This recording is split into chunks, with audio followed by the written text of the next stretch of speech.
In today's video, I am going to teach you how to analyze form submission data in Hubspot. To get started, log into your Hubspot account and look at the top navigation bar. From there, go to Marketing and then select Forms.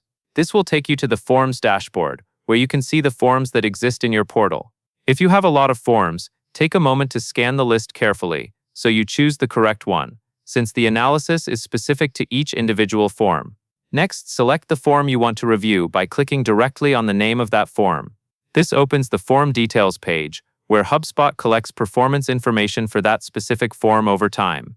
Once you are on the form page, find the tab labeled Analyze at the top and click it. The Analyze tab is where you can review submission trends and key performance metrics in one place, instead of relying on guesswork or isolated contact records.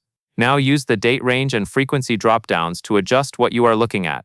Date range controls the time period, like the last week, last month, or a custom range. Frequency changes how the data is grouped, such as daily or weekly. A shorter range can help you spot recent changes after an update to the form or landing page, while a longer range is useful for understanding overall patterns and seasonality.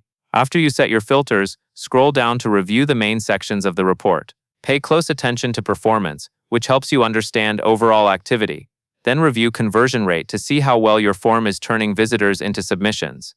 Finally, check submission source to understand where your submissions are coming from, which is especially helpful when you are comparing results across traffic channels or campaigns. When you are ready to save or share what you have found, click Export in the top right. This will download the data so you can archive it, send it to a teammate, or use it in a deeper analysis outside of Hubspot. That covers everything you need to know.